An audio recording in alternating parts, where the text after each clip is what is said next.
மதிப்பிற்குரிய சிஎஸ்கே மேனேஜ்மெண்ட்டுக்கு பங்காளி கூடயே பாயிண்ட்ஸ் டேபிளில் பக்கத்தில் படுக்கிறதுக்கு எதுக்கு பங்காளியை 100 ரன் வித்தியாசத்தில் ஜெயிச்சு ஹோப்பெல்லாம் கொடுத்தீங்க.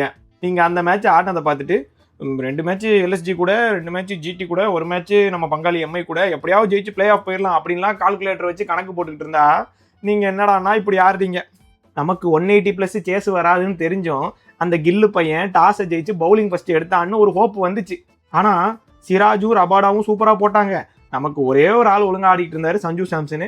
அவர் அவுட் ஆன உடனே கொஞ்சம் ஹோப்பு போயிருச்சு. சரி, இருந்தாலும் இவ்வளோ பேர் இருக்காங்க, ஒருத்தன் கூட அடிக்க மாட்டான் அப்படின்னு பார்த்தா நிஜமாவே ஒருத்தன் கூட அடிக்கல. நம்ம ஊர்வில் பட்டேல் இறங்கி சுற்றி அவுட்டு. சர்ஃப்ராஸை இம்பாக்ட் பிளேயராக 3வது விக்கெட்டுக்கே வேற கொண்டு வந்தீங்க. அவரும் இறங்கி சுற்றி வழக்கம் போல் அவுட்டு. வால் தூக்கி நின்னா பாரு அப்படின்னு ஒரு தடவையும் பிரீவியஸ் என்ட்ரிலாம் சூப்பராக தான் ஆகிறாப்புல. ஆனால் சண்டை போட எவனும் இல்லை, சண்டை அவர் தான் போட மாட்டாப்புல. இவன் தூபே 1 சாமி 2 சாமி 3 சாமி 6 சாமின்னு ஒரு 6 கூட எந்த மேட்ச் அடிக்க மாட்டாரு. இந்த மேட்ச் ஒரு கேவலமான இன்னிங்ஸ். கேப்டன் ருத்து, நீங்க ரொம்ப நாளா ரன் அடிக்கல, ரன் அடிங்கன்னு தெரியாம சொன்னோம். லாஸ்ட்ல அப்படி இப்படின்னு அடிச்சு ஏதோ மேக்கப் பண்ணிட்டீங்க. ஆனா ஃபர்ஸ்ட் 38 பாலுக்கு 19 ரன்னாயே அடிப்பீங்க. அங்கேயே பாதி மேட்ச் முடிஞ்சிருச்சு. போன மேட்ச் நல்லா போட்ட முகேஷ் சௌத்ரியும் ஆட வைக்க முடியாது. இம்பாக்ட் பிளேயரா சர்ஃப்ராஸ் ஆட வச்சிங்க அவசரப்பட்டு.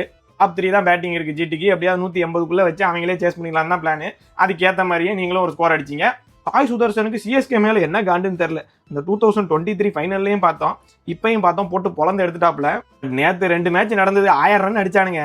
நீங்கள் ஆடுறதெல்லாம் பார்த்தா டெஸ்ட் மேட்ச் மாதிரி இருந்துச்சு. இதுக்கு மேலே நம்பிக்கைலாம் இல்லை. உங்களெல்லாம் நம்பி அந்த பங்காளி அந்த அடி அடிச்சு இப்போ அவன் வேற சேர்ந்து கலாய்க்கிறான். இந்த ஆர்சிபி ஃபேன்ஸை தான் எப்படி மேனேஜ் பண்ண போகிறோம்னு தெரியல.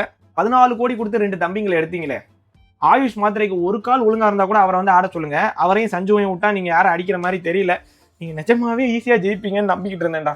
நல்ல சண்டையை முடிச்சு விட்டீங்களாடா.